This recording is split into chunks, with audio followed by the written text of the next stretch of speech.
There is a place in the Barents Sea where the water's never warm, where the darkness of the Arctic winter persists for endless weeks, and where the wind carries with it memories of men who never returned home. 300 meters deep, on the ocean floor covered in fine sediments and perpetual darkness, lies what remains of one of the most formidable warships Germany ever built. The Scharnhorst has rested there since December 26, 1943, its propellers still frozen in the position they were in when the ship finally succumbed, slowly turning as it sank toward its icy grave. Of the 1,968 men who made up its crew that winter night, only 36 were rescued from the black, oil-covered waters, and none of them were officers.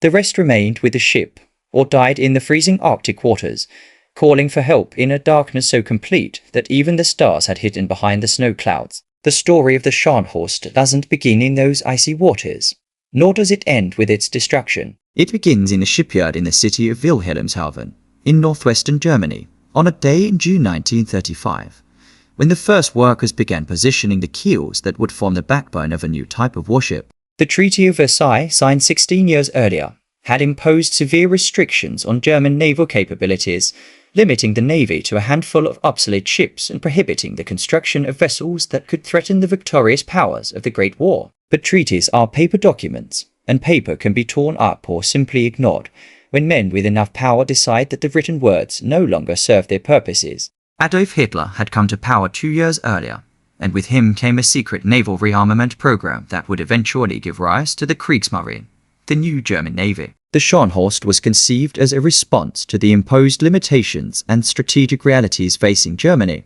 German naval designers knew they could not compete in numbers with the British Royal Navy or even the French Navy, so they opted to create ships that combined speed, firepower, and armor in ways that defied traditional classifications. The result was a ship that the Germans officially classified as a Schlachtschiff or ship of the line, but which the Royal Navy persistently called a battlecruiser, a designation that naval historians continue to debate to this day. This ambiguity was not accidental, but rather a reflection of a design that attempted to do many things at once, incorporating characteristics of different ship classes into a single hull. The Kriegsmarine shipyard in Wilhelmshaven was a place of incessant noise and frenetic activity during those construction years. Thousands of workers arrived every morning, many of them by bicycle, passing through the security gates that surrounded the naval complex. Welders worked in continuous shifts, their torches creating cascades of sparks that illuminated the night like industrial fireworks. Riveters hammered steel plates with a cadence that became the pulse of the shipyard, a constant rhythm that continued even on Sundays, when production could not stop. The hull of the Scharnhorst grew slowly, section by section, like a gigantic organism being assembled from its individual cells. Each steel plate had to be cut with millimeter precision, bent to follow the lines of the hull, and then fixed in place with hundreds of rivets or carefully inspected welds. The keel was officially laid on July 16, 1935, although preparatory work had been underway for weeks. The ship was given the code name Ersatz Elsass, indicating that it would be a replacement for the old POE dreadnought battleship Elsass, one of the naval relics that Germany had been allowed to keep under the terms of the Treaty of Versailles. This naming system was a way of disguising the true nature of the shipbuilding program, a bureaucratic fiction that fooled few but satisfied the formal requirements of a regime that was not yet ready to openly challenge the Western powers.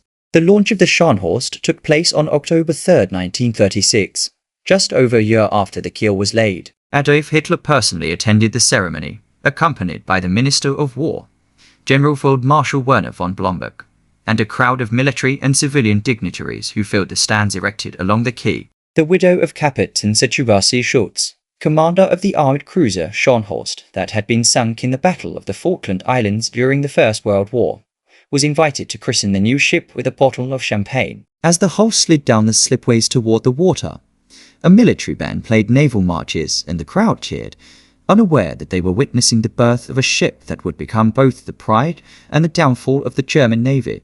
The name Scharnhorst carried considerable historical weight. Gerhard von Scharnhorst had been a Prussian general who reformed his country's army after the devastating defeat to Napoleon in 1806. His reforms transformed the Prussian armed forces from a feudal instrument into a modern army based on merit and universal service, laying the foundations that would eventually lead to German unification under Bismarck.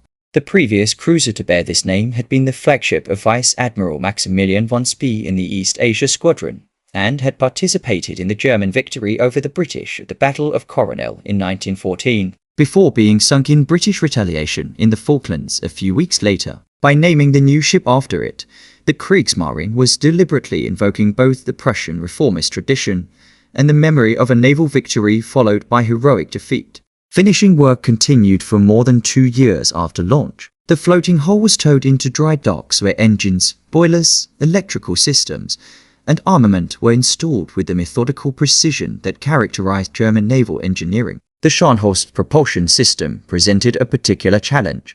The ship would be equipped with 3 sets of steam turbines supplied by Brown, Bavary, and CIA, powered by 12 high-pressure Wagner-type boilers operating at 58 atmospheres and 450 degrees Celsius. This superheated steam system was more efficient than conventional systems, but it was also more complex and prone to problems, a characteristic that would haunt the Scharnhorst throughout its operational career.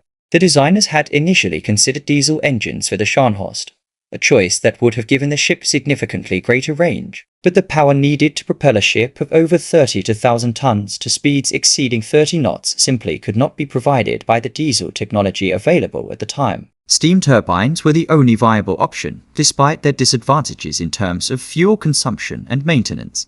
When fully powered, the Scharnhorst's turbines produced around 160,000 horsepower, allowing the ship to reach speeds of up to 31.5 knots during sea trials, a performance that placed it among the fastest capital ships in the world. The question of main armament had been the subject of intense debate among German naval planners. The original design called for 6 380mm guns in 3 twin turrets, an armament comparable to that of the most modern battleships of the time. But Hitler, eager to have operational capital ships as quickly as possible and concerned about the diplomatic implications of an obvious arms race, ordered the Scharnhorst to be equipped with 9 283mm guns in 3 triple turrets.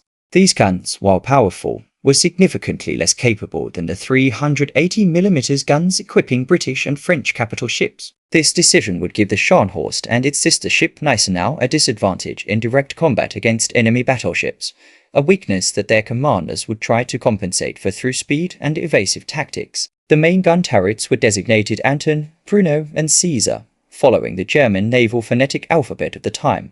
Anton and Bruno were located at the bow of the ship in a superfiring configuration that allowed both to fire directly forward, while Caesar occupied a solitary position at the stern. Each turret weighed over 1,500 tons and housed 3 cannons capable of firing 330-kilogram projectiles at distances of up to 40 kilometers. The loading and rotation mechanisms were operated by teams of dozens of men working in armored compartments below deck, feeding the insatiable jaws of the guns with ammunition that was hoisted from magazines deep within the ship. The secondary armament consisted of 12 150mm guns, arranged in a combination of twin turrets and single mountings along the sides of the ship. These guns were primarily intended to combat enemy cruisers and destroyers, and could also be used for coastal bombardment when the situation required it. Anti-aircraft defense was provided by 14 15mm guns in stabilized twin mountings, supplemented by 16 37mm guns and numerous 20mm machine guns that were progressively added throughout the war as the air threat became more serious.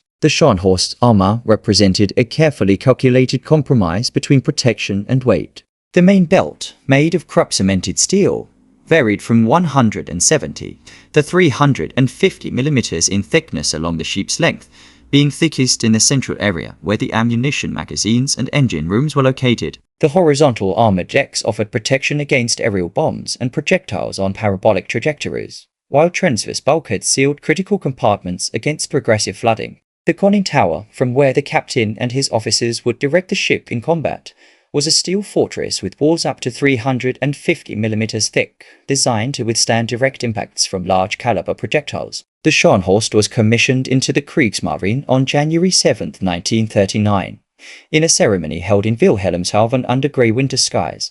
Captain Sergiusi Otto Siliax assumed command of the ship, although he would be replaced by Captain Sergiusi Kurt Caesar Hoffmann a few months later. The initial crew consisted of about 1,600 men, a number that would vary over the years depending on modifications to equipment and operational needs. These men came from all parts of Germany, from the northern port cities to the Bavarian countryside villages, united by naval service on a ship that many considered the most beautiful in the German fleet. Life aboard the Scharnhorst followed a rigorous routine that had changed little since the days of the Imperial Navy. Sailors awoke at 6 in the morning to the sound of whistles and orders shouted by petty officers, performed personal hygiene in sanitary facilities that were inevitably inadequate for the number of men who needed to use them, and then made their way to their posts for morning tasks. Breakfast was served in cramped mess halls where the men sat on long benches and ate quickly before returning to work. The officers had their own dining spaces, more comfortable, but still austere by civilian standards, where they were served by orderlies who also looked after their uniforms and personal belongings. The first months of operation were dedicated to sea trials and training exercises in the Baltic Sea. The Scharnhorst sailed through the Danish Straits and circumnavigated the German coast, allowing its crew to familiarize themselves with the ship's characteristics and for engineers to identify and correct the inevitable problems that arise in any new vessel. The boiler superheater tubes proved particularly problematic, failing with alarming frequency and requiring constant repairs that limited the ship's operational availability.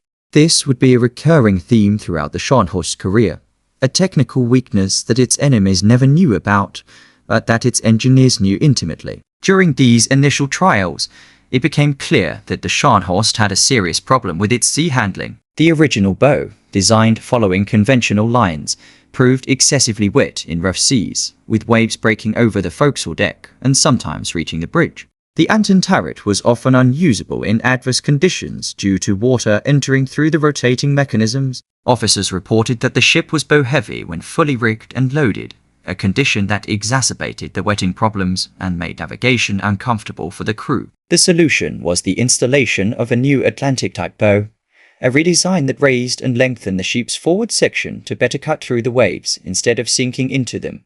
This modification was carried out in August 1939, during a period in dry dock at Wilhelmshaven, which also included other improvements and the installation of an enlarged hangar for the ship's reconnaissance aircraft. When the Scharnhorst emerged from this refit, it had a slightly different profile, more aggressive and better able to withstand the brutal conditions of the North Atlantic, which would be its primary field of operations.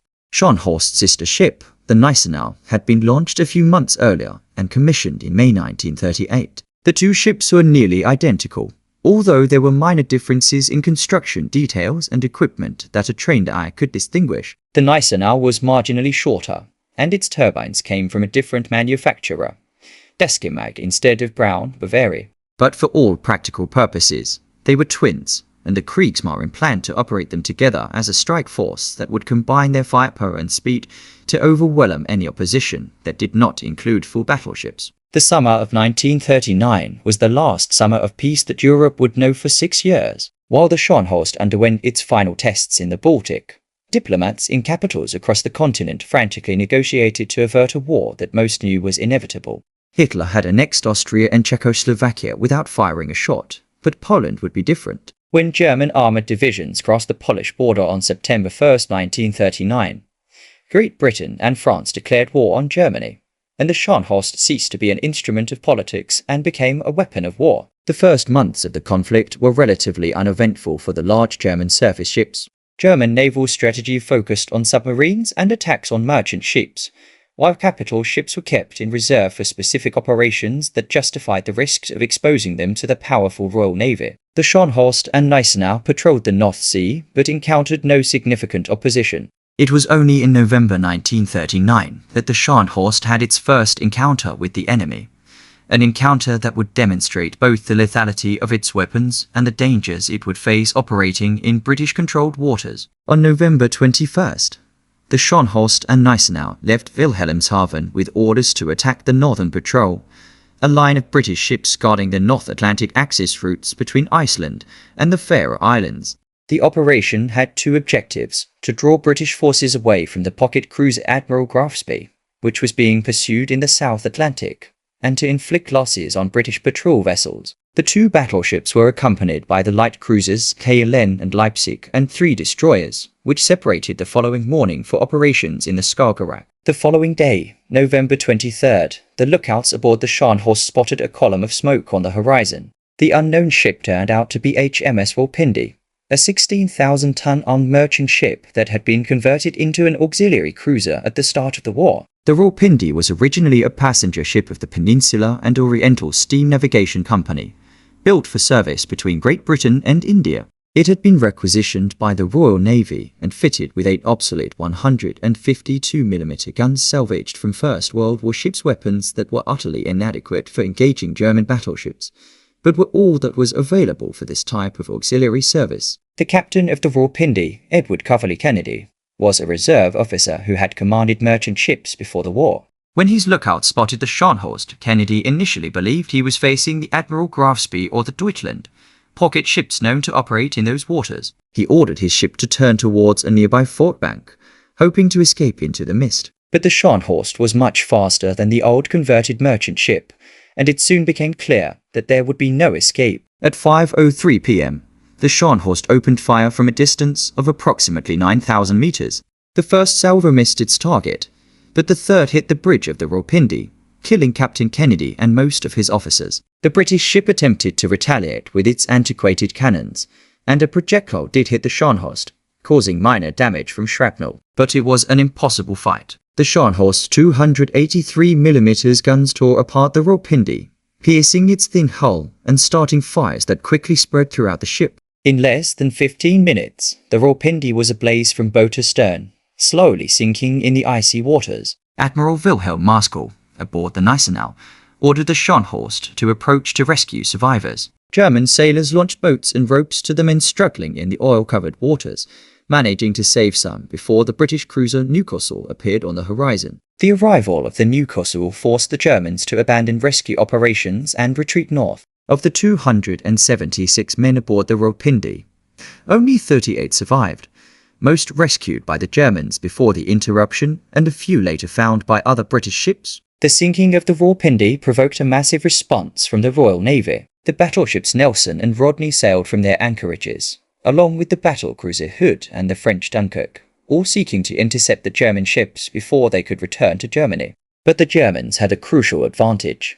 The Bedienst Signals Intelligence Service was intercepting and decoding British communications, allowing Marschall to know exactly where the enemy ships were and how to avoid them. The German battleships retreated north, waited for a period of bad weather, and then crossed the British patrol line during a storm that made visual detection impossible. On November 27th, the Scharnhorst and Gneisenau anchored at Wilhelmshaven, having successfully completed their first combat mission, albeit at the cost of significant damage from the rough seas. The winter of 1939 to 1940 was a period of relative inactivity for large German ships, a time that historians would later call the Phony War or Sitzkrieg. German and Allied land forces clashed along the Franco-German border without significant engagements, while at sea submarines continued their campaign against Allied merchant shipping. The Scharnhorst spent these months in repairs and training, correcting persistent problems in its propulsion systems and preparing for the operations that would come with the spring. In April of 1940, Hitler launched Operation Weserübergang, the invasion of Denmark and Norway. This campaign was one of the most daring combined operations in military history, involving air, land, and naval forces in a coordinated attack against 2 neutral countries. Norway was particularly important because of its deep water ports that did not freeze in winter and could serve as bases for naval operations in the North Atlantic. The Kriegsmarine committed virtually its entire surface force to the operation, including the Scharnhorst and the Gneisenau, which were tasked with providing distant cover for the strike groups that would land troops in Narvik, Trondheim, and other Norwegian ports. On April 7, 1940, the Scharnhorst and the Gneisenau set sail from Wilhelmshaven as part of the covering force for the invasion. They sailed north, passing of the Norwegian coast, while smaller groups of ships transported assault troops to their objectives. The sea was rough, and both ships suffered from the adverse conditions, although the new Atlantic prowess proved their worth by keeping the forward decks relatively dry. In the early morning of April 9th, while the first German troops were landing at ports throughout Norway, the Scharnhorst and the Gneisenau encountered an unexpected enemy. The British battlecruiser HMS Renown, patrolling those waters with a destroyer escort, detected the German ships on radar at 4:30 am. The Renown was a veteran of the First World War that had been extensively modernized in the 1930s. Equipped with 6 381mm guns that outcalibered the main guns of the German ships. What followed was the first battle between capital ships of the Second World War. The Gneisenau was the first to be hit, receiving 2 shells from the Renown that caused significant damage. One of the impacts disabled its aft turret, temporarily reducing its firepower. The Scharnhorst radar had malfunctioned, making it difficult for the German gunners to obtain accurate firing solutions in the low visibility conditions. The German ships had orders to avoid prolonged combat with British capital ships, and Admiral Marskall decided to use his speed advantage to escape. At 7:15 am, after almost 3 hours of intermittent combat, the Scharnhorst and Gneisenau had used their superior engines to break away from the pursuing British and disappear into the bad weather. The Norwegian campaign continued for several weeks, with Allied forces landing at various points to try and halt the German advance. The most intense fighting took place at Narvik in the far north of Norway, where German mountain troops clashed with British, French, Polish, and Norwegian forces in a protracted struggle for control of the port and iron mines that were the true strategic reason for the entire campaign. The Scharnhorst and Gneisenau remained offshore, providing distant cover and waiting for opportunities to attack Allied shipping. This opportunity arose on June 8, 1940, in one of the most controversial and tragic naval encounters of the entire war. On that date, the Allied evacuation of Norway was in full swing, with troops and equipment being removed aboard a transport flotilla protected by warships. The aircraft carrier HMS Glorious, accompanied by the destroyers Ardent and Acasta, was sailing separately from the main convoy, returning to Great Britain with the RAF fighters that had briefly operated on Norwegian soil. The Glorious was a ship with a peculiar history. Originally built as a battlecruiser during the First World War, it had been converted into an aircraft carrier in the 1920s, a transformation that left it with a distinctive profile, but also with several operational limitations. Its captain, Guy Doyley Hughes, was a decorated submariner with little experience in naval aviation operations, and his relationship with the pilots on board was notoriously tense.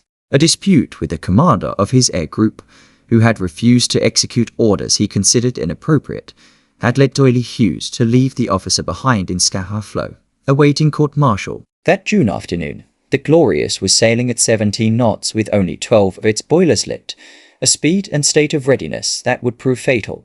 The aircraft carrier was not conducting reconnaissance air patrols, had no aircraft on deck ready for takeoff, and its lookouts were apparently not particularly alert. It was as if the ship were in peacetime transit, not sailing through waters where enemy battleships were known to operate. At 4 o'clock in the afternoon, the lookouts on the Scharnhorst spotted a column of smoke more than 30 kilometers away. A German lookout would later recall, "I had never seen an aircraft carrier before that moment, and then we sank it." The 2 German battleships increased speed and approached for the attack, while confusion reigned aboard the Glorious. The aircraft carrier tried to turn to launch aircraft, but there was insufficient time. The Hurricanes and Swordfish tied up in the Hanna would be useless. The Scharnhorst opened fire at 4:32 p.m. at a distance of approximately 26,000 meters.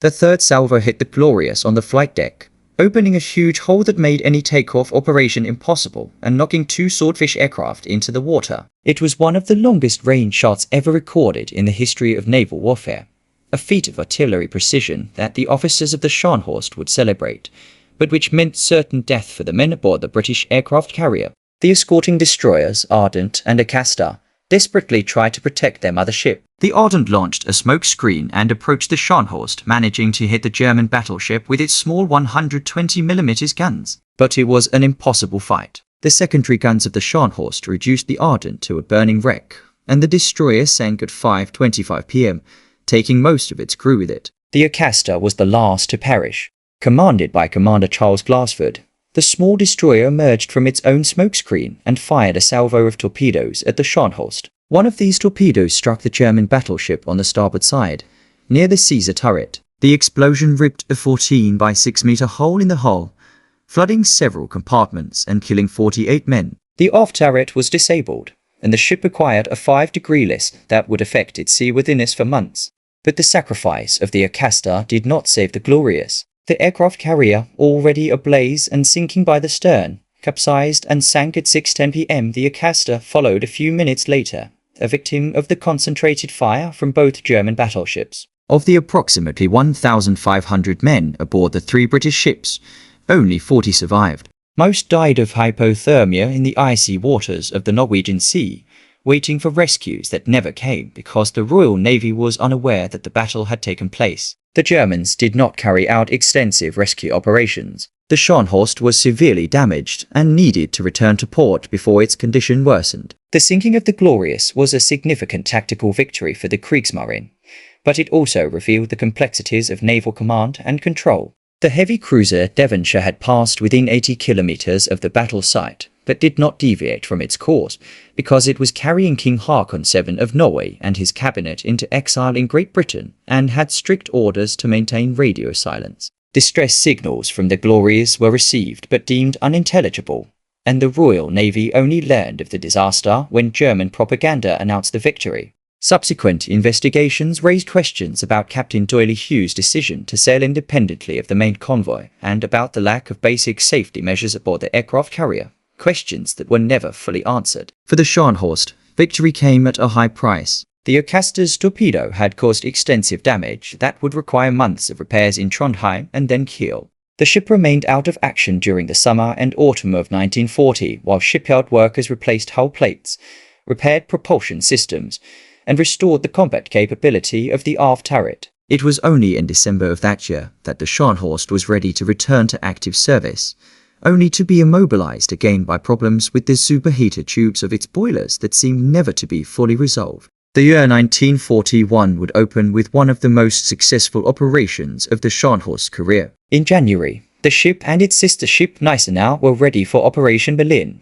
a raid into the North Atlantic intended to attack convoys carrying vital supplies from North America to Great Britain. The operation would be commanded by Vice Admiral Gunther L. Jens, an experienced officer who would later meet his death aboard the Bismarck during Operation Rheinbahn. The first attempt to invade the Atlantic occurred on December 28, 1940. The 2 battleships left Kiel and sailed north, but a severe storm of Norway caused damage to the Gneisenau, forcing both ships to return. Repairs were quickly carried out, and on January 22, 1941, the Scharnhorst and the Gneisenau set sail again, this time successfully. They passed through the Great Belt between the Danish islands in broad daylight, risking detection by Allied agents, but the alternative was to navigate through thick ice that blocked other routes. The Royal Navy had anticipated a German breakout attempt and positioned forces to intercept it. Admiral L. Jens expected the British to guard the passage between Iceland and the Faroe Islands, so he opted to pass north of Iceland through the Denmark Strait. But the British had also covered this route, and the cruiser HMS Naiad was detected by German radar at long range. L. Jens altered his course and, with the help of a timely snowstorm, managed to escape unseen. By February 3rd, the 2 German battleships were in the North Atlantic, free to hunt. The German strategy for Operation Berlin was clear. Attack convoys escorted only by smaller ships and avoid confrontations with British battleships that could damage the valuable German vessels. This cautious approach would limit opportunities for attack, but would also preserve the German surface force for future operations. 7 supply ships had been positioned at strategic points across the Atlantic to resupply the raiders, and submarines from the U-boat force were directed to cooperate with the surface ships whenever possible. The first encounter with a convoy occurred on February 8th, when the Scharnhorst and the Gneisenau sighted HX 106, a convoy of 41 merchant ships sailing from Halifax to Liverpool. But the convoy was escorted by the battleship HMS Ramillies, a veteran of the First World War which, despite its age, mounted 8 381mm guns capable of inflicting devastating damage on German ships. Following his orders, L. Jens retreated without attacking. This situation would repeat itself several times during the operation. Whenever the Germans encountered a heavily escorted convoy, they were forced to retreat. The Royal Navy had learned from previous German raids and was assigning battleships as escorts for the most important convoys, a tactic that worked but also worrisomely spread its capital ship resources. The solution found by L. Jens was to shift the focus of attacks from convoys to hunting down merchant ships sailing independently. These vessels, which had strayed from convoys or were making solitary crossings for various reasons,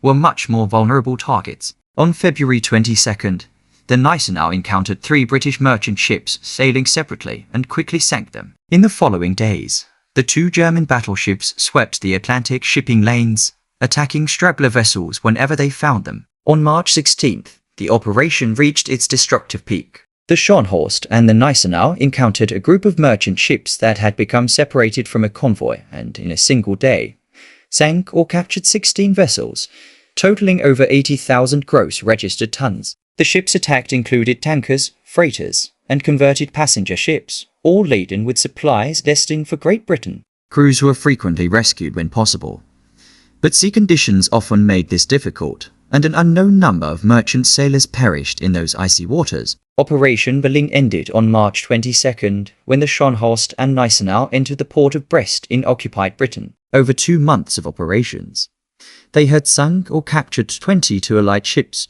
totaling approximately 115,000 gross registered tons. It was the most successful surface raid of the war up to that point, and would also be the last significant victory of German surface ships against Allied merchant shipping. Future operations, including the fateful mission of the Bismarck in May, would end in disaster. The arrival in Brest marked the beginning of a new chapter in the history of the Scharnhorst, a chapter dominated not by naval battles, but by the struggle to survive the relentless air attacks that the Royal Air Force Bomber Command would launch against German ships stationed in France. Brest was one of the largest ports in Europe, with dry dock facilities capable of accommodating the largest ships and a strategic location offering direct access to the Atlantic.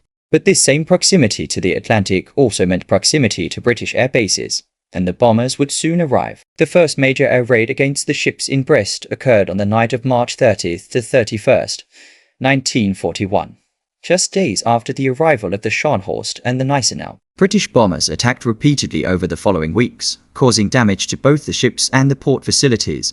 On April 6th, an aerial torpedo struck the Gneisenau, causing damage that would require months of repairs. 4 days later, bombs hit the same ship, further increasing the time needed to restore its combat capability. The Scharnhorst was relatively more fortunate in its first few months, escaping direct damage despite being moored near the Gneisenau. But chronic problems with its boilers persisted, and the ship spent much of this period undergoing repairs and maintenance that consumed precious time and resources. The superheater tubes of the Wagner-type boilers were particularly problematic, and German engineers worked continuously to keep the propulsion systems functional. In July 1941, the Scharnhorst was transferred to La Palais, a smaller port south of Brest believed to be less vulnerable to air attacks due to its greater distance from British bases. But RAF bombers simply extended their range, and on July 24th, the Scharnhorst was hit by 5 bombs during a massive daytime raid. The damage was severe, affecting electrical systems,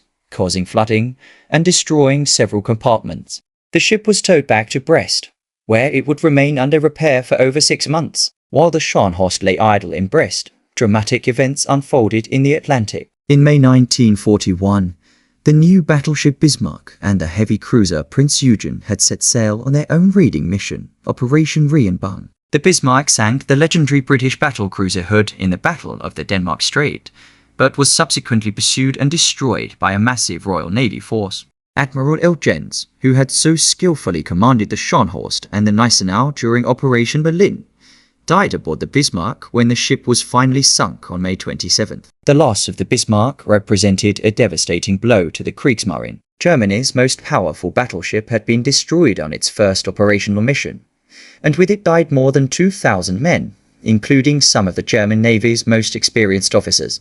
The combination of the Bismarck losses and the continued damage to ships at Brest effectively ended the era of German surface raiders in the Atlantic. From then on, German naval warfare would be fought primarily by submarines, with large surface ships relegated to secondary roles or maintained as potential threats that tied up British resources even without leaving port. The year 1942 began with a decision that would fundamentally change the strategic position of the Kriegsmarine.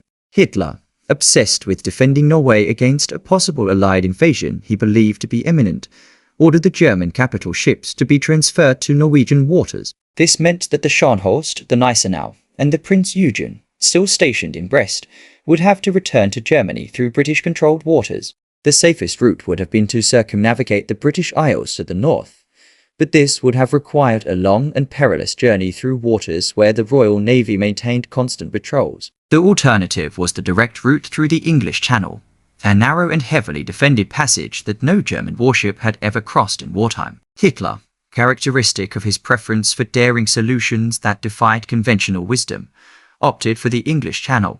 The operation was codenamed Cerberus, after the three-headed dog that guarded the entrance to Hades in Greek mythology. Preparations for Operation Cerberus were extensive and meticulous. German minesweepers cleared channels through the British minefields in the Channel, working night after night to create safe passages for the larger ships to follow. The Luftwaffe, under the command of Colonel Adolf Galland, prepared an air cover scheme that would keep fighter planes flying overhead throughout the daytime transit. Destroyers, torpedo boats, and fast boats were mustered from ports all along the French coast to provide close escort. Vice Admiral Otto Ciliax, who had briefly been the first commander of the Scharnhorst years before, was assigned to command the squadron during the passage. Ciliax was personally pessimistic about the chances of success, but if HR befell had to be obeyed. The ship's crews were informed that they were preparing for an operation in tropical waters, a deliberate misinformation intended to confuse Allied spies in Brest. Colonial helmets were brought aboard and barrels of oil marked for use in the tropics were loaded in full view of French shipyard workers, who would certainly report what they saw to their contacts in the resistance. On the night of February 11, 1942, the Scharnhorst, the Gneisenau, and the Prince Eugen left Brest under cover of darkness. A British air raid that night had delayed their departure by a few hours, but at 19:14 hours, the three capital ships were underway, accompanied by an escort of 6 destroyers. They sailed westward initially, as if beginning another incursion into the Atlantic, before turning north and starting their race through the Channel. The British had extensive plans to deal with exactly this scenario. Operation Fuller, as the British response was called, envisioned coordinated attacks by bombers, torpedo boats, destroyers, and motorboats. But the execution failed on almost every level. The submarine Sea Lion, positioned to watch the port of Brest, had withdrawn to recharge its batteries shortly before the German departure. British coastal radar had been jammed by the Germans for weeks, and operators had become accustomed to dismissing erratic readings as interference. Air patrols that should have detected the ships failed due to technical problems with their aircraft or simply not being in the right place at the right time. The result was that the German squadron sailed through the English Channel for over 12 hours before being detected. By the time the British finally realized what was happening, the German ships were already approaching the Strait of Dover, the narrowest and most dangerous part of the passage. The ensuing attacks were uncoordinated and largely ineffective. British coastal batteries opened fire, but failed to hit the fast-moving ships. Torpedo boats and bombers attacked in successive waves, but were decimated by German fighters who maintained a constant presence over the squadron. The most tragic moment of the day came when 6 Swordfish biplane torpedo bombers from 825 Squadron of the Fleet Air Arm attacked German ships in the Strait of Dover. These obsolete aircraft, made of fabric over wooden frames, had no chance against the combination of intense anti-aircraft fire and the Bf-109 fighters that awaited them. All 6 Swordfish were shot down, and only 5 of the 18 crew members survived. The squadron commander, Lieutenant Commander Eugene Esmond, was posthumously awarded the Victoria Cross for his leadership in the suicidal attack. The German squadron continued north along the Dutch coast as night fell, but the operation was not destined to end without casualties. At 7:55 p.m., the Gneisenau detonated a magnetic mine of the island of Terschelling, opening a hole in its starboard hull that temporarily disabled one of its turbines.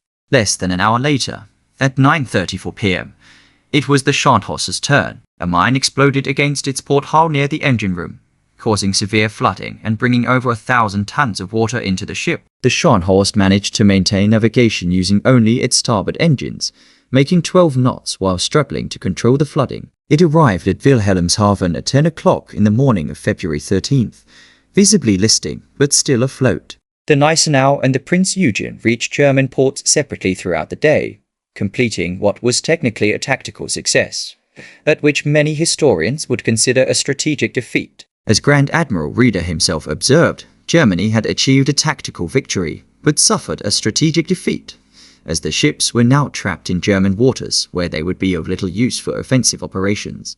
The repairs to the Scharnhorst after the race through the canal would take 3 months. The ship was towed to a dry dock in Wilhelmshaven where damaged hull plates were replaced, flooded compartments were drained and restored, and propulsion systems were extensively overhauled. The perennial problems with the superheated tubes were addressed once again, although they would never be completely resolved. Meanwhile, the Gneisenau suffered a far worse fate. On February 26, 1942, just 2 weeks after the race for the Channel, the Gneisenau was hit by a bomb during a British air raid while in dry dock in Kiel. The bomb penetrated the deck and exploded in the forward ammunition magazine, causing a catastrophic explosion that completely destroyed the forward section of the ship. Over 100 men died in the explosion and subsequent fires. The damage was so severe that the Gneisenau would never be repaired. Plans were drawn up to rebuild the ship with 380mm guns, the armament originally intended for the class, but this work was abandoned in early 1943. The Gneisenau was towed to Gdynia and eventually sunk as a blockade ship in 1945. The effective loss of the Gneisenau left the Scharnhorst as the only operational ship of its class. This situation created a strategic problem for the Kriegsmarine. The Scharnhorst was too powerful to be wasted on minor missions, but it was not strong enough to single-handedly face the Royal Navy's more modern battleships. The solution found was to send it to Norway, where it could join the Tirpitz and form a force that would represent a constant threat to Allied convoys transporting supplies to the Soviet Union via Arctic routes. In March of 1943, the Scharnhorst finally completed its transfer to Norway, sailing from Gdynia through the waters of the Norwegian coast until it reached the Outerfjord, a deep fjord in the far north of the country that would serve as its base of operations for the rest of its existence. The Tirpitz was already there, along with the heavy cruiser Elzo and several destroyers, forming what the Germans called the Northern Battle Group. Together, these ships represented a formidable threat that forced the Royal Navy to maintain substantial forces in Arctic waters to protect convoys. Life in Outerfjord was a life of boredom punctuated by moments of tension. Ships were anchored in the deep fjords, protected by anti-torpedo nets and smoke screens that could be quickly deployed in case of air attack. The crew spent their days maintaining equipment, training for battles that might never happen, and trying to combat the monotony of an existence in which they rarely saw more than the rocky walls of the fjord and the dark waters below. The Arctic winter meant months of near-total darkness, while summer brought the midnight sun that made sleep difficult and disrupted the body's natural rhythms. There were few opportunities for action during those months in Norway. In September 1943, the Scharnhorst and Tirpitz participated in Operation Zitronella, a bombardment of Allied installations at Spitsbergen, an archipelago in the Arctic Ocean that the Allies used as a weather station and a limited base of operations. It was the only time the Scharnhorst's main guns fired at a ground target since it had left the shipyards, a propaganda operation more than a significant military action that destroyed some unprotected installations but did nothing to alter the course of the war. A few days after returning from Spitsbergen, the Tirpitz were severely damaged in a daring attack by British miniature submarines known as X-Craft. These small vessels, manned by extraordinarily courageous volunteer teams, penetrated the fjord's defences and placed explosive charges under the hull of the largest German battleship. The explosions caused severe damage that would leave the Tirpitz out of action for months, possibly forever. Suddenly, the Scharnhorst was the only operational capital ship Germany had in the north. The autumn of 1943 saw changes in command of both the German squadron and its British adversary. Vice Admiral Oscar Kummetz, who commanded Battle Group North, left on extended medical leave in November. His temporary replacement was Rear Admiral Eric Bay, the FHR, the Zerstra or commander of the destroyer forces. Bay was an experienced officer who had distinguished himself during the naval battles of Narvik in 1940, but his experience was mainly in destroyers, not capital ships. He himself once commented, "The last time I was aboard a capital ship was when I was a cadet." On the British side, Admiral Bruce Fraser had assumed command of the Home Fleet in May 1943. Fraser was a competent and aggressive officer who was determined to eliminate the threat posed by German ships in Norway. When offered the position of First Sea Lord in October, Fraser refused, citing his lack of combat experience. "I haven't fought a battle yet," he said prophetically. "If I ever sink the Scharnhorst, perhaps I'll feel differently." Arctic convoys had been suspended during the summer of 1943 due to the almost constant sunlight, which made operations extremely risky. But with the return of the darkness of the Arctic winter, the convoys resumed in November. The convoy system had two components: the JW convoys, which travelled east carrying supplies for the Soviet Union, and the I convoys, which returned empty or with less critical cargo. Each convoy was escorted by a significant force of destroyers and corvettes, with cruisers and often battleships providing distant cover. Grand Admiral Karl Dönitz, who had replaced Raeder as Supreme Commander of the Kriegsmarine in January 1943, was under pressure from Hitler to demonstrate that the surface navy still had value. The humiliating failure at the Battle of the Barents Sea earlier, when a superior German force had been repelled by British destroyers and cruisers while attacking a convoy, had enraged Hitler to the point that he ordered the dismantling of the entire surface fleet. Dönitz managed to convince him to reverse this order, but he needed to show results. Convoy JW-55B, consisting of 19 merchant ships, departed Loch Ewe in Scotland on December 20, 1943. It was the sixth Arctic convoy since the resumption of operations, and British intelligence, benefiting from Ultra's decodings, was alert to any German movement. 2 days later, Luftwaffe reconnaissance aircraft spotted the convoy and began shadowing it, transmitting position reports that the Kriegsmarine avidly monitored. Admiral Fraser had carefully prepared a trap. The JW-55B convoy would serve as bait to lure the Scharnhorst into a battle where the advantage would decisively lie with the British. Fraser commanded the battleship HMS Duke of York, armed with 10 356mm guns and equipped with fire control radar that allowed for precise firing even in total darkness. He also commanded the cruiser Jamaica and 4 S-class destroyers, Savage, Scorpion, Saumarez, and the Norwegian Stord. Additionally, 3 cruisers under the command of Vice Admiral Robert Burnett had escorted the preceding convoy JW-55A to Murmansk and were positioned to intercept any German attempt to attack JW-55B. These cruisers were the Belfast, a modern heavy cruiser equipped with advanced radar, the Norfolk with its 8 203mm guns, and the Sheffield, another light cruiser with state-of-the-art radar. Burnett was known as an aggressive combat officer who eagerly awaited the opportunity to engage Scharnhorst. On December 25, 1943, Christmas Day, Grand Admiral Dönitz ordered the Scharnhorst to attack the convoy. The enemy is trying to further hinder the struggle of our heroic army on the Eastern Front by delivering food and weapons to the Russians. Dönitz's message read, "We must help. Attack the convoy with the Scharnhorst and destroyers. I believe in your offensive spirit. HUNDC." The Christmas trees that had been decorated aboard the Scharnhorst the previous evening were thrown overboard as the ship prepared to depart. Rear Admiral Bay had reservations about the operation. The weather was rapidly deteriorating, with strong winds and rough seas that would hinder operations and make coordination with the escorting destroyers nearly impossible. Luftwaffe air cover would be non-existent due to the weather conditions and the darkness of the Arctic winter. And Bay knew, through limited intelligence, that substantial British forces were in the area, though he didn't know exactly how substantial they were. At 7 o'clock on Christmas Day, the Scharnhorst left Elterford accompanied by 5 destroyers of the 4th Flotilla, Z-29, Z-30, Z-33, Z-34, and Z-38. The flagship, which just a few months before had been the pride of the Kriegsmarine, sailed toward its final destination through raging seas and howling winds. The men aboard, nearly 2,000 of them, took their posts and prepared for the combat that everyone knew was likely. Some wrote letters that would never be sent. Others prayed silently. Most simply did their job, trusting that the ship carrying them and the officers commanding them would bring them back safely. The storm that assailed the Scharnhorst that night was typical of the Arctic winter, but that made it no less brutal.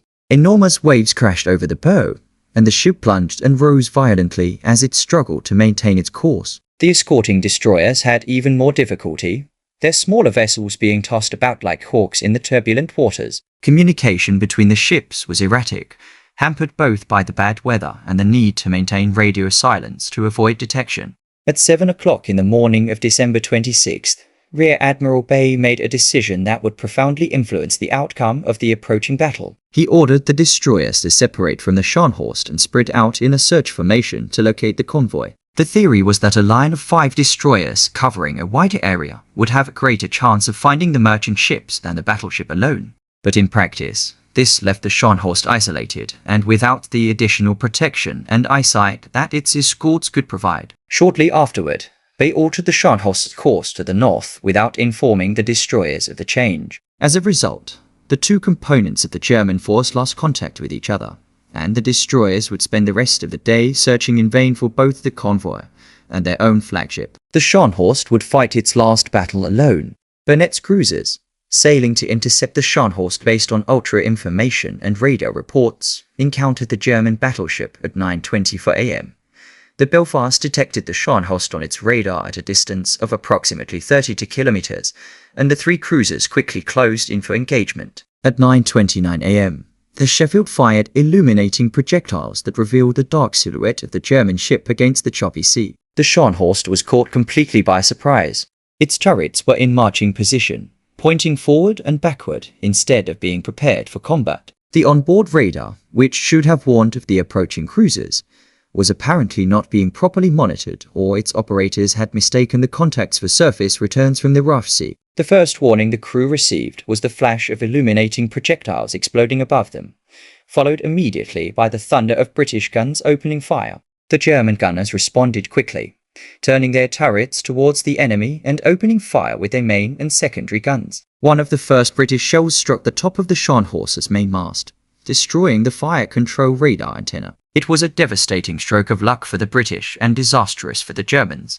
Without functioning fire control radar, the Scharnhorst gunners would have to rely entirely on visual direction, a nearly impossible task in the darkness of the Arctic winter punctuated only by the flashes of gunfire. Bay recognized he was at a disadvantage and ordered the Scharnhorst to turn and flee north, using the battleship's superior speed to escape the slower cruisers. The maneuver worked temporarily, and by 10:30, the Scharnhorst had disappeared into the darkness and bad weather, leaving Burnett's cruisers behind. Bay could have returned to Norway at that point, recognizing that the mission was compromised, but he apparently still believed he could find and attack the convoy. So he turned east, attempting to bypass the cruisers and reach the merchant ships by another route. What Bay didn't know was that Admiral Fraser and Force 2 were approaching from the southwest, positioning themselves perfectly to intercept the Scharnhorst as it attempted to return to Norway. The Duke of York, with its advanced radar and heavy 356mm guns, was more than a match for the German ship, especially now that the Scharnhorst was blinded without its fire control radar. At 12:21 p.m., Scharnhorst encountered Burnett's cruisers for the second time. This time, the battle was more intense and more damaging to both sides. Norfolk was hit twice by 283mm shells from Scharnhorst, losing a turret and having its radar equipment destroyed. Sheffield was also hit by shrapnel, but the cruisers inflicted damage of their own on the German ship, and at 12:41 p.m., Bay decided that enough was enough. He ordered Scharnhorst to turn south and head home. This decision sealed the ship's fate. The course to the south would take the Scharnhorst directly into the guns of the Duke of York. Burnett continued the pursuit with the Belfast, maintaining radar contact with the German battleship and transmitting its position to Fraser. The Sheffield and Norfolk, both suffering from engine problems caused by combat damage and the strain of maintaining high speed in heavy seas, were forced to fall behind. But one cruiser was enough to maintain contact. At 4:48 p.m., the Belfast fired illuminating projectiles that revealed the Scharnhorst to the gunners of the Duke of York. The German battleship was sailing at high speed, its turrets still in marching position, when the enormous columns of water from the first British salvos rose around it. The Duke of York's first salvo included at least one direct hit, and the ensuing combat would be a systematic massacre.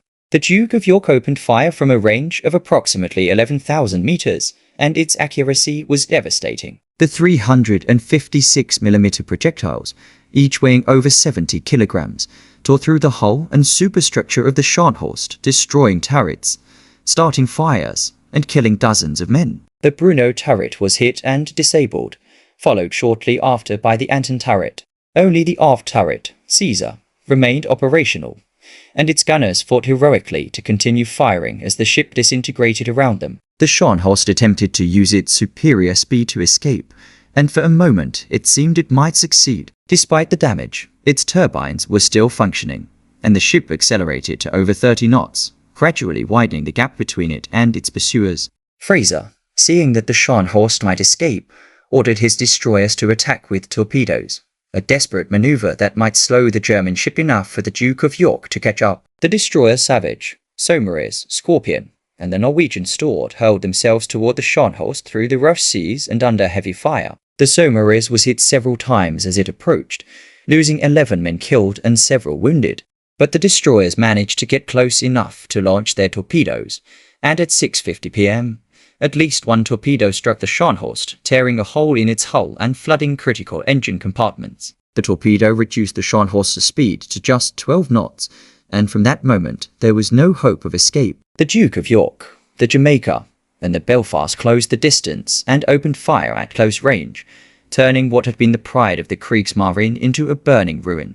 The British destroyers launched more torpedoes, and impact after impact rocked the dying ship. On board the Scharnhorst, the scenes were of absolute horror. Projectiles penetrated the hull and exploded in the compartments filled with men, instantly killing some and maiming others who lay fallen in the dark corridors awaiting help that would not come. Fires spread rapidly, fueled by fuel oil and ammunition stored throughout the ship. The port deck was covered with bodies being washed out to sea by the waves crashing over the burning vessel. At 7 o'clock in the evening, Rear Admiral Bay sent his last message to the German High Command.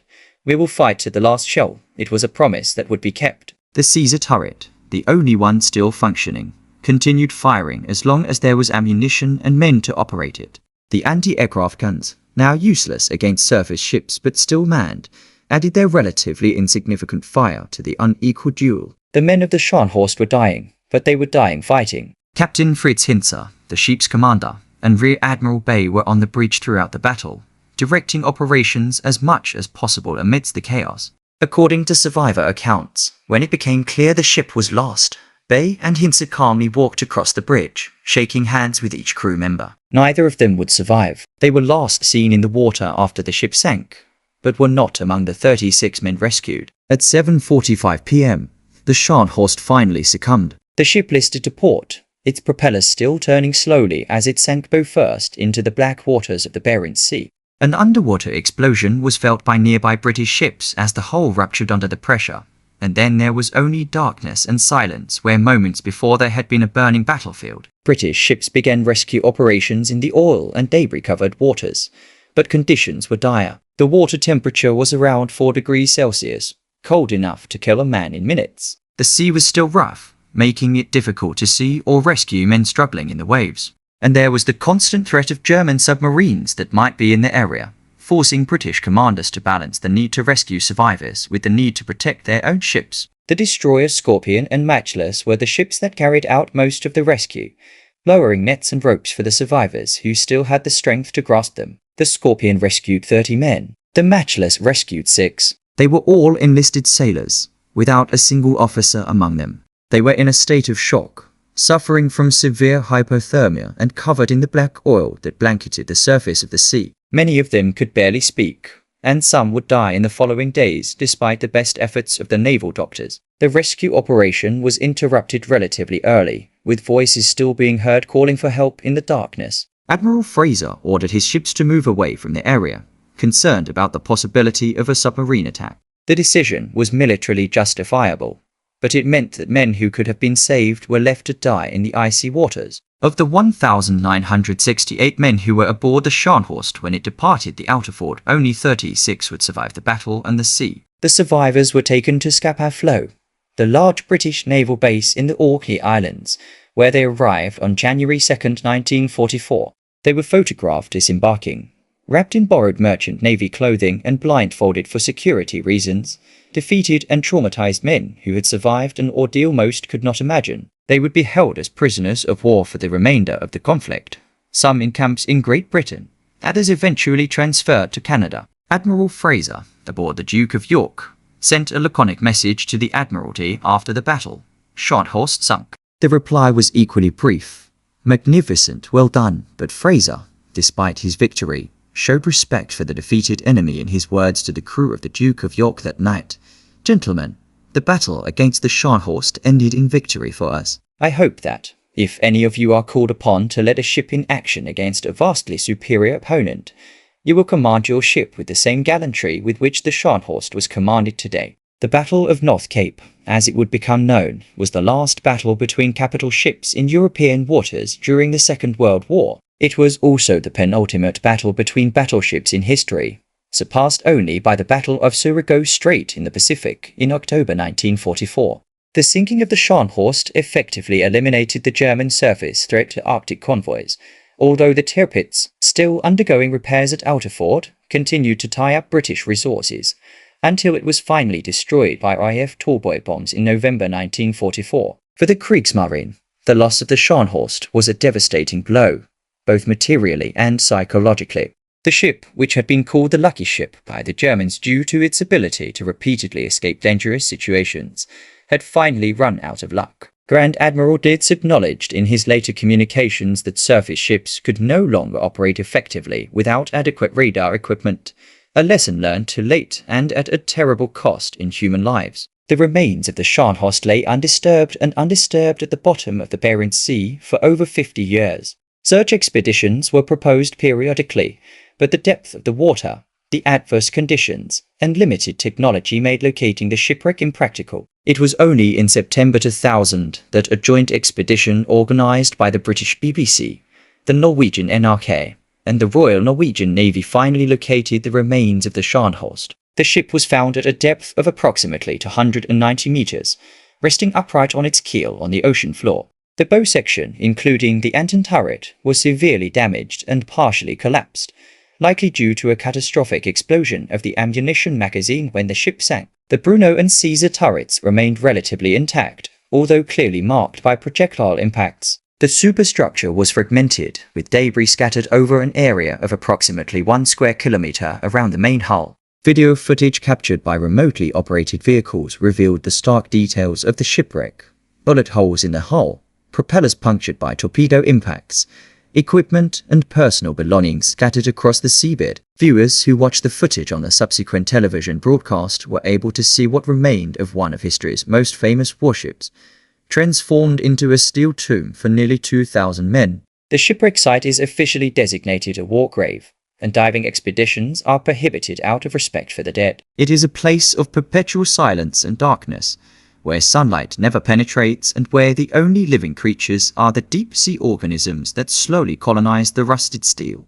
The men who died aboard the Scharnhorst will never be recovered. Their remains will forever stay with the ship they served, fused with the metal that surrounded them when death came in the icy Arctic waters. The history of the Scharnhorst is, in many ways, the history of 20th century naval warfare itself. It represented the pinnacle of battleship development, a type of ship that had dominated naval strategic thinking for half a century, but was rapidly becoming obsolete in the face of air power and submarines. Its battles were fought in the same waters where previous generations of warships had fought, but under radically different conditions, with radar and signals intelligence playing roles as important as guns and armor. The men who served on the Scharnhorst were mostly young men who had been drafted or volunteered for naval service without necessarily understanding the political complexities that had led their country to war. They served because it was expected of them, because they believed in their duty, or simply because they had no choice. Their lives aboard the ship were a mixture of tedious routine and constant tension, of camaraderie forged in shared hardships, and a never fully admitted fear of what might happen when the guns started firing. When the Scharnhorst finally sank that December night, it wasn't just a ship that was lost, but an entire community of men who had lived and worked together, who knew each other's names and stories of their families back home, who had shared meals and jokes and worries over months and years of service. These men, with their individual hopes and fears, their unique personalities and their dreams of a future after the war, vanished into the black waters of the Barents Sea and were never seen again. It is important to remember that war, even when fought between nations that commit atrocities, is conducted by individuals who are, for the most part, victims as much as perpetrators.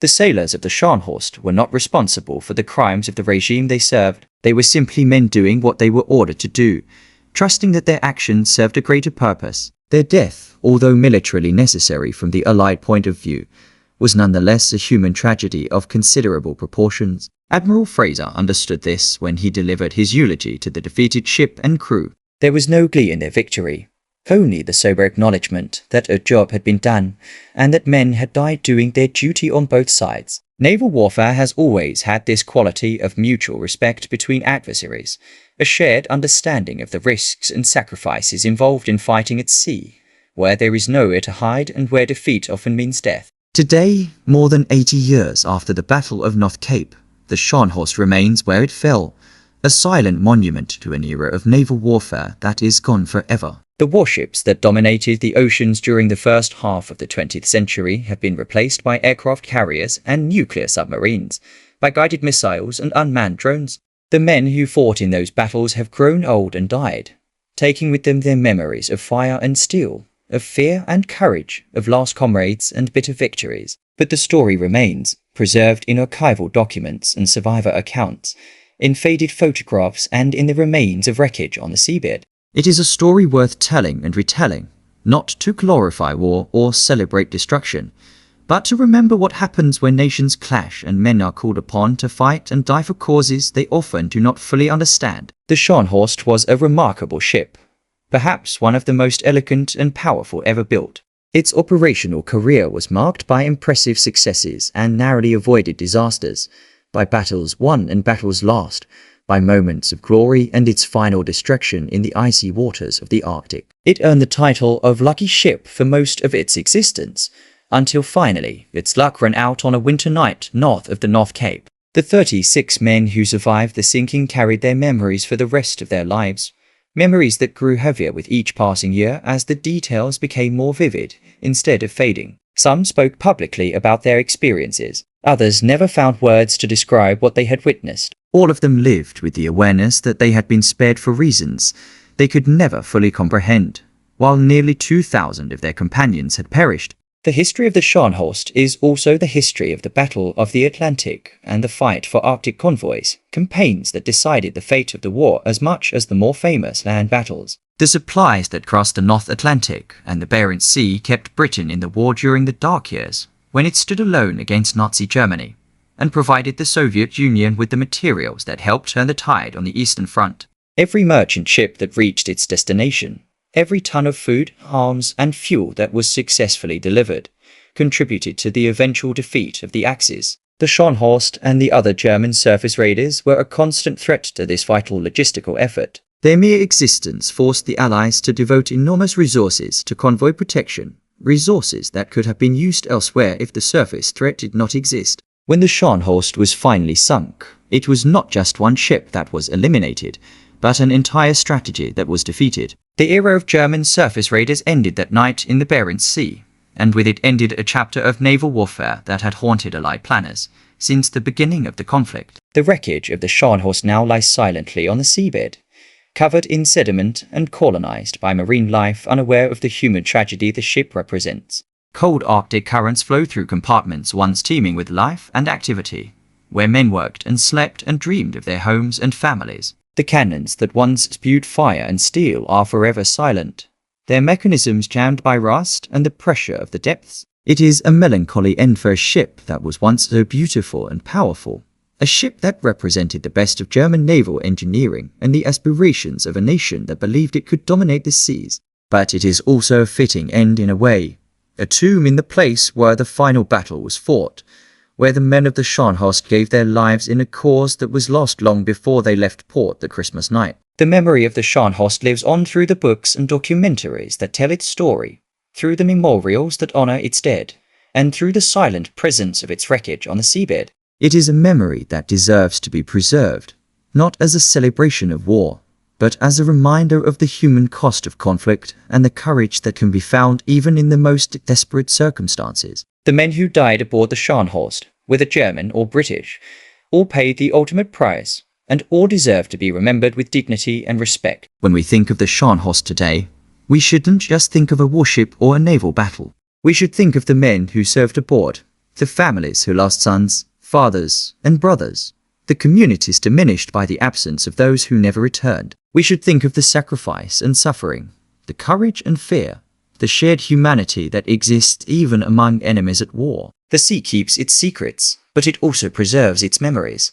In the dark depths where the Scharnhorst rests, there are echoes of voices that once filled its corridors, shadows of men who once walked its decks, traces of lives that were lived intensely and ended abruptly. These echoes and shadows are all that remain now, but they are enough to remind us of what happened there on a winter night more than 80 years ago, when a ship called Scharnhorst fought its last battle and disappeared forever into the waters of the North Cape. The darkness of the Arctic covers the sight like a shroud, and the silence of the depths envelops the wreckage like a shroud. There, at the bottom of the Barents Sea, The Scharnhorst awaits eternity, a steel monument to the futility of war and the courage of the men who fight it. Its time of glory has passed, its battles are over, and all that remains now is the memory, preserved in the stories we tell and the questions that will never be fully answered. Why did Rear Admiral Bay separate his destroyers? Why did he turn north without informing them? Why didn't the Scharnhorst's radar detect bonnets approaching cruisers? These questions have been debated by historians ever since the battle ended, and will likely never have definitive answers. The men who could answer them died with the ship, and their secrets were taken to the depths along with them. What we know for sure is that Scharnhorst fought bravely to the end, that his men remained at their posts even when the situation became desperate, and that they died doing their duty as they understood it. We cannot approve of the cause for which they fought, but we can recognize the courage with which they fought. It is a courage that transcends flags and nationalities, a human quality that emerges in the most extreme situations and deserves to be recognized even among enemies. Admiral Fraser understood this, and his words that night remain the most fitting epitaph for the Scharnhorst and its crew. He expressed the hope that, should any of his own men be called upon to command a ship against superior forces, they would display the same gallantry. It was a heartfelt tribute from a victorious commander to the defeated enemy, an acknowledgement that courage and honor are not the monopoly of either side in a conflict. The waters of the North Cape remain cold and dark, as inhospitable today as they were on that December night in 1943. The fishermen who work those waters pass over Scharnhorst's grave unknowingly, their nets dragging through waters that were once stained with blood and oil. Time passes, generations change, and the memory of the war gradually fades as those who lived through it die and are replaced by those who know it only through books and films. But history remains, and with it the responsibility to remember the men who died, Germans and British alike, to remember the terrible cost of war, not in abstract statistics, but in individual lives lost and families destroyed, to remember that behind every sunken ship and every battle fought were human beings with names and faces, with dreams and fears, with people who loved them and who would never see them again.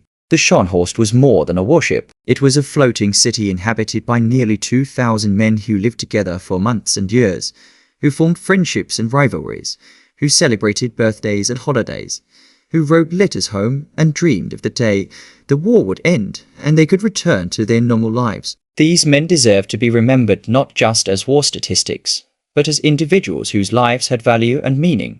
When the last light went out aboard the Scharnhorst that December night, when the last cries of men in the water were silenced by the relentless cold of the sea, something more than a ship was lost. An entire community vanished, a miniature society with its own culture and traditions, its own stories and secrets. All of it sank into the depths along with steel and metal, never to be recovered. This is the true tragedy of Scharnhorst and of all wars.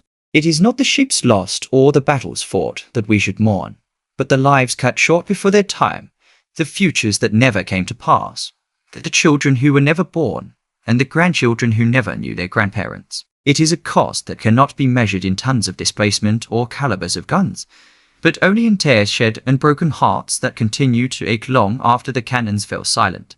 The Barents Sea keeps silent watch over the wreckage of the Scharnhorst, guarding the mortal remains of those who died there on a night we will never forget. The icy currents continue their eternal flow, indifferent to the history that unfolded above them, to the men who fought and died, to the dreams that were shattered. The ship that was once the pride of the Kriegsmarine is now just another wreck on the ocean floor, slowly being reclaimed by rust and time. But as long as there are people who remember, as long as there are voices to tell the story, Scharnhorst and his men will not be completely forgotten. They live on in the memory of those who study and write about them, in the tears of those who still mourn their loss, in the silent reverence of those who visit memorials and contemplate what happened there. It is a form of immortality, perhaps the only form available to those who died before their time. The story of the Scharnhorst ends here, in the dark waters of the North Cape where its propellers finally stopped turning. But it also continues, in every book written and every documentary filmed, in every discussion of naval warfare and every reflection on the human cost of conflict. The ship may have sunk, but its story continues to float on the surface of human consciousness, reminding us of what we were capable of doing to each other, and what we lost in the process. Rest in peace, Scharnhorst. Rest in peace, the men who served you. You did your duty as you understood it, fought bravely to the end, and paid the ultimate price. May your souls find the peace denied you in life, and may your memories be honored by those who come after. The sea that took you now holds you, a saltwater tomb vaster and more permanent than any stone monument could ever be. In the depths of the Barents Sea, where light never penetrates and silence is absolute, the Scharnhorst finally rests. Its war is over, its battles concluded, and all that remains now is to wait, in patient dignity, until the end of time. It is a sad end for such a magnificent ship, but it is also a fitting end in a way, a final rest in the waters that witnessed its last combat and its heroic death. The Arctic wind still blows over those dark waters, carrying with it echoes of cannons long since silenced and voices of men long gone. It is a cold and lonely wind, a lament for the loss of so many young lives in a war that cost so many. And on the darkest nights of the Arctic winter, when the aurora borealis dances across the sky in bands of green and purple light, perhaps we can imagine that they are the souls of those who died there, finally free from the weight of war, dancing eternally above the icy tomb that guards them. This is the story of the Scharnhorst, a ship, a crew, a battle, and an end in the waters of the North Cape. It is a story of technology and tactics, of courage and sacrifice, of victory and defeat. But above all, it is a story about human beings, about the men who built the ship and the men who crewed it, about the men who pursued it and the men who sank it. They were all touched by this story, and they all carried it with them for the rest of their lives. Let us never forget what happened there, on that December night in 1943. Let us never forget the men who died, regardless of which flag they served under. And let us never stop telling this story, so that future generations can learn from it, and perhaps build a world where such tragedies no longer need to happen. The Scharnhorst now rests on the seabed, a silent monument to a bygone era. But its story continues, in the words we speak and the memories we preserve. As long as we remember, they will not have died in vain. And as long as we tell their stories, they will live forever. There is something profoundly human in the way we relate to ships and those who sail them. Since the dawn of civilization, the sea has been both a source of life and a constant threat, a path to prosperity and a grave for the unwary. The ships we built to face this unpredictable element have always been more than mere structures of wood or steel. They were extensions of our ambitions and fears, symbols of our desire for conquest and our vulnerability in the face of the forces of nature. The Scharnhorst, in its brief existence of less than 5 years of active service, embodied all these contradictions. It was a triumph of German engineering, a demonstration of what modern science and industry could create when directed towards war purposes. Its elegant lines and imposing silhouette made it one of the most beautiful ships of its time, a work of industrial art that was also an extraordinarily efficient machine of destruction. But it was also a product of its time and its nation, a physical manifestation of the ambitions of a regime that would lead Europe to ruin. The men who served on the Scharnhorst did not choose to be born in Germany in the 1920s and 30s, just as they did not choose the war that would lead them to fight and die in waters far from their homes. Many of them were too young to bear any responsibility for the political events that shaped their destiny, having grown up under a regime that controlled education, the media, and virtually every aspect of public life. They were molded by forces beyond their control, trained to serve a cause that many did not question because they knew no other reality. This does not absolve them of individual responsibility, nor does it mean we should ignore the crimes committed in the name of the regime they served. But it allows us to see beyond the abstractions of enemy and ally to recognize the common humanity that existed on both sides of the conflict. The sailors of the Scharnhorst loved their families, felt fear in the face of danger, and died with the same thoughts of home and loved ones as any soldier or sailor in any army in any war. Captain Fritz Hinze, who commanded the Scharnhorst on its last mission, had assumed command only a few months earlier, in October 1943. He replaced Friedrich H. Meimeier, who had been promoted to other duties after commanding the ship for most of its operational career. Hinze was an experienced officer who knew the ship and its crew well, but he hadn't had enough time to put his personal stamp on the command before being called upon for the mission that would seal his fate.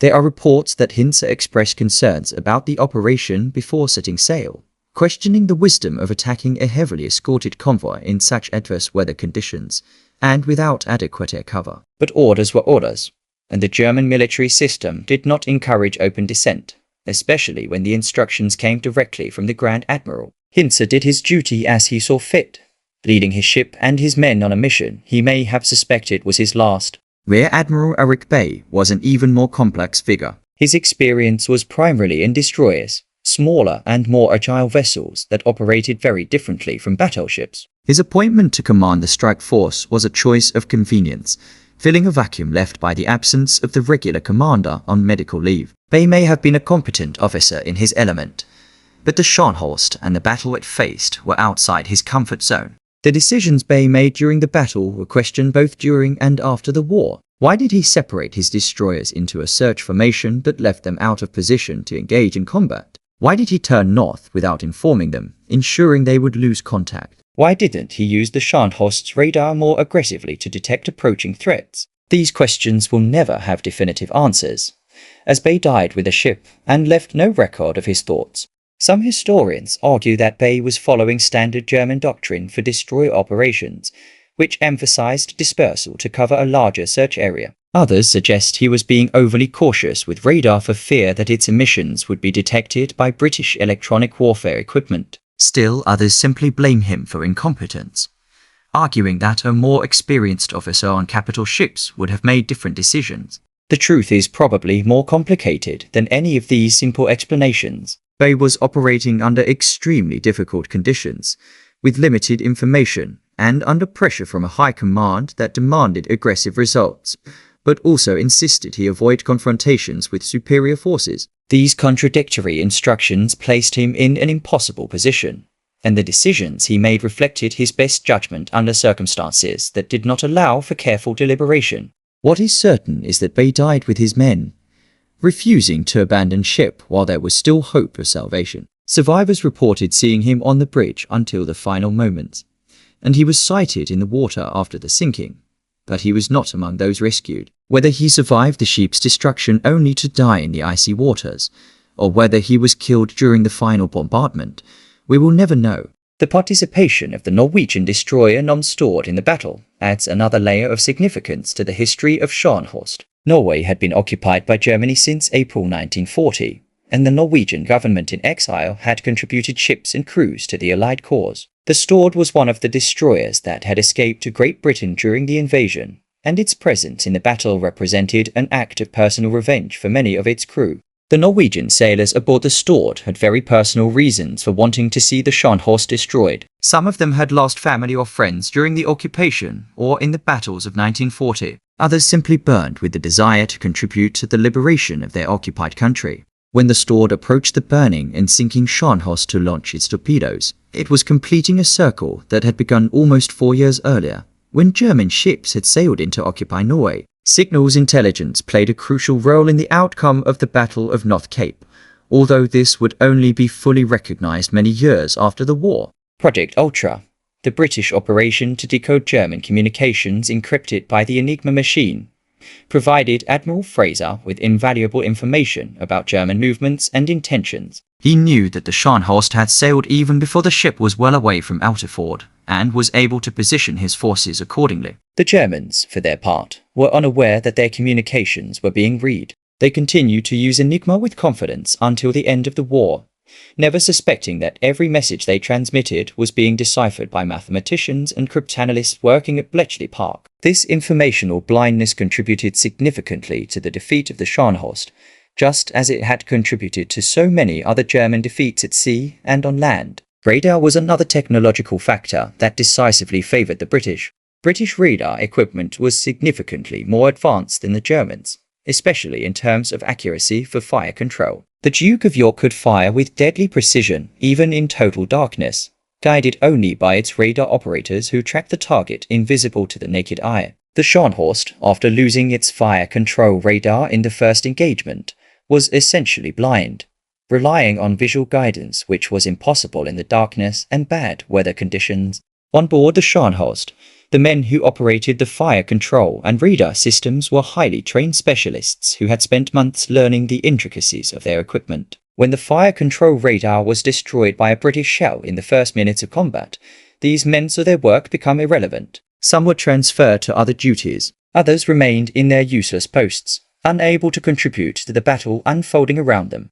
The gunners in the main turrets faced their own challenges. Operating the enormous 283mm guns in combat was brutal and exhausting work, requiring the coordination of dozens of men working in confined and deafening spaces. Each shot was preceded by a complex sequence of loading, alignment, and firing that had to be executed with precision under the pressure of enemy fire. The stokers and engineers in the Scharnhorst engine rooms faced a different kind of hell. Working in scorching temperatures alongside pressurized boilers and turbines spinning at thousands of revolutions per minute, they kept the engines running even as the ship disintegrated around them. When torpedoes and shells began to penetrate the engineering compartments, many of these men died instantly in explosions of superheated steam and shattered metal. The 36 survivors were a random sample of the nearly 2,000 men who had served aboard. There was nothing that particularly distinguished them from those who died. No special quality that explained why they lived while so many others perished. They were simply in the right place at the right time, managed to reach the water after the ship sank, and were fortunate enough to be found by British destroyers before hypothermia killed them. News of the sinking of the Scharnhorst reached families in Germany through official statements that said little and left much to the imagination. Families learned that the ship had been lost in combat against superior enemy forces, and that most of the crew had died fighting heroically. The words were formulaic, repeated in thousands of similar statements throughout the war, offering little solace to wives, mothers, children, and siblings who would never see their loved ones again. The war would continue for another 17 months after the sinking of the Scharnhorst, and hundreds of thousands more would die before it finally ended. Arctic convoys continued to sail, now with far less surface threat after the elimination of the Scharnhorst and the neutralization of the Tirpitz. The supplies they carried helped the Soviet Union continue its relentless offensive against German forces in the east. The discovery of the wreckage in 2000 was a significant moment in the historical documentation process. For the first time, it was possible to see with one's own eyes what remained of the ship, confirm details that had been discussed for decades, and pay respect to the dead in their final resting place. The shipwreck site remains protected as a war grave, a recognition that the wreckage is more than just historical artifacts. It is the mortal remains of nearly 2,000 men who deserve to rest in peace, undisturbed. The same icy water that killed them now preserves them, keeping their memory frozen in time while the world above continues to change and evolve. On clear winter nights over the Barents Sea, when the stars twinkle on the dark waters and the aurora borealis dances on the horizon, there is a stillness that seems to transcend the ordinary. The Scharnhorst sleeps there, and with its sleep the men who gave their lives in its defense. May their souls find the peace that the world denied them, and may we never forget what happened in those icy waters on a December night so many years ago, when a ship called Scharnhorst sailed into eternity.